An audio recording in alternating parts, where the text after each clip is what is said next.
What's up, guys? It's me, Jeremy, and as Law Replay is still unfortunately broken, at least during the making of this video, I'm making another vlog.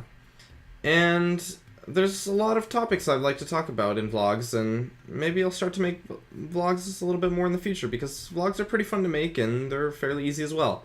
And I still definitely want to start putting out videos every other day, of course, as mentioned earlier. Anyways, today's vlog is about a concept for solo queue where I describe it as where you should play according to your team and don't make your team play according to you. Because the thing is that in solo queue, you have 4 other players on your team other than you. And it's way easier to have one player play to those 4 than to have those 4 players play to the 1.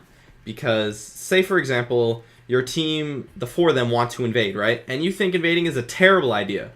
You should still invade, even if you know it's a terrible idea. The reason being because it's a much better idea for your team to invade as 5. I was about to say 4 there. It's a much better idea for your team to invade as 5 than it is to invade as 4.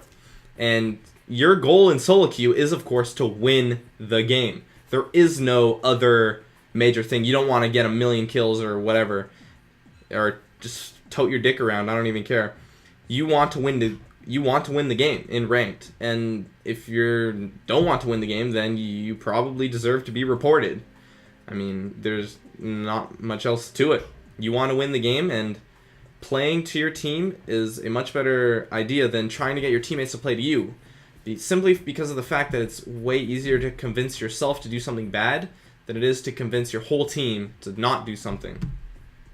I mean, yes, you still want to communicate with them, but the thing is, like, if your team doesn't listen, you have to listen to them.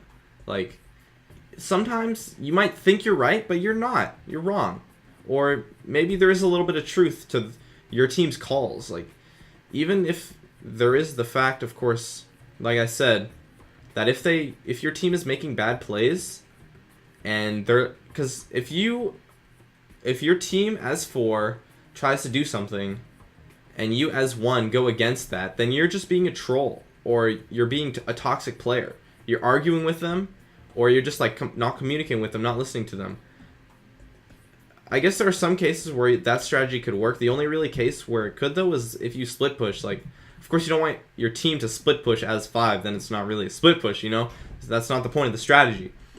But if you have the mindset where you're willing to listen to your team's ideas and calls, even if it's not always the best idea, then you'll perform better and you'll win more, simply because of the fact that doing a bad call as 5 players is a million times better than doing a bad call as 4 players, and you're definitely going to get flamed if they make a call as 4 and you don't follow them. Like, if they say to take Baron and you're pushing mid because that's the better play, because mid inhibitor is open or whatever, and then you get aced at Baron, your team as 4 gets aced at Baron, then I mean, there's not much you can do about it. But if you were there as 5, then you could possibly win the team fight and then take the mid inhibitor.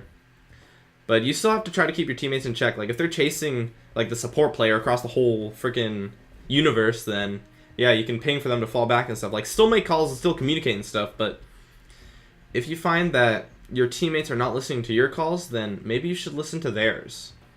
And that kind of, I guess you could call it a strategy in solo queue. It's just an easy way to deal with players, with your bad teammates, because yeah, the players, they'll want to win, and if a call is right, then I'd say 99% of the time your teammates, if they're not trolling, of course, will actually listen to you and believe it. But then the thing is, like, if you find yourself constantly disagreeing with your entire teammates, like if it's just 1 or 2 people, then that's like a little sketchy. But if you're constantly disagreeing with all 4 of your teammates, then maybe you should reconsider your arguments and take a step down and regain your cool and take it easy for a little bit and just relax and think, and just with an unbiased mindset and think, maybe that Baron call was a good idea. Even if it wasn't the best idea, maybe it was still a good idea.